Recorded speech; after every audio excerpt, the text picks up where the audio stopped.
Nasaan na yon? Kulas! Videoan kita, dali. Dito, diretso eh. Dito, Kulas. Kulas! Halika dito. Ba't Punta ka na doon. hindi mo na ako kilala. Kilala mo, isang buwan kalahati, madinilagaan ko ikaw. Oh, di ba? Oy, parang naaamoy na niya ako.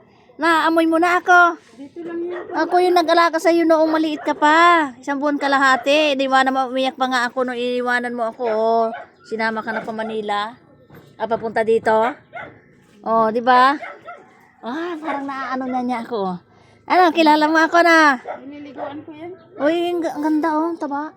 Nililiguan ko yan. Taba. Shampoo niya, parang aloe vera eh. Ay, wow. Shampoo pa pala ito. Kaya malambot yung ano niya. Yung... Eh, hindi ka na ibili ng ng pasalubong ng amo mo. Hindi ka na ibili. Nagpunta sa bayan ako, bili kita. Si Kwan, si Dasher, nandoon, yung mutit. Nandoon yung mutit. Yung yun, 'di ba? Yung parang nagganon-ganon 'yon na overfeeding, nandoon ka nun Oo, nagganon-ganon siya. Hala, may matay parang hinimas ko yata, ginanong ko.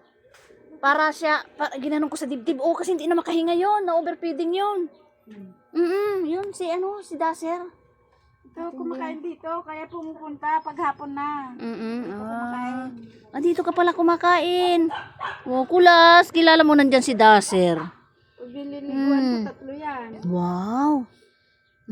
Niligo. Ang ganda ni Pugi naman ni Kulas. Pugi. Akala ni Kalbo, ito yung si Kulas. Tinatawag na tumatakbo. Hindi, si Prince. Prince pala ito. Sabi ko hindi Sama yan si Prince. hindi yan si Kulas kasi iba yung mukha ni Ito, Kulas. parati silang magkasama kasi, ni Prince at saka yan. Oo. Pag kunwari iinom si Litong doon sa loob, sinusundo nila. Pugi ni Kulas. Ay ganun pa rin yung mukha niya nung maliit pa siya siya ganyan talaga siya.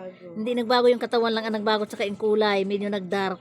Light yung kulay niya nun Yung shampoo kasi. May iyan kasi Parang pinapakintang niya yung lahing chow-chow yan Si Kulas. Kulas! Pag nandun na sila Marine. Sumusunod na. Pag uuwi ako dito, paghapon, masama. Dito siya kumakain. Dito natutulog. Dito siya natutulog pala. Tapos pag nagpapakain si ate, pumupunta ulit siya doon. Nakain din kayo pala mataba. Kumakain din doon. Kumakain ni ate pag, ba't Kulas nandito ka na naman? Alam mo talaga yung oras ng pagkain. Gumaganon, kinakausap niya. Parating kinakausap ni ate yan.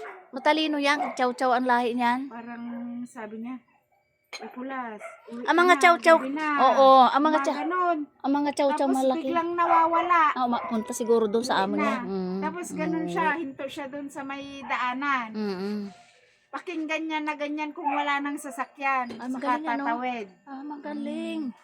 Kaya pinakawalan na naman niya. Pinatali niya yan. Ano si Kulas, matalino. Matalino kasi lahi niyan.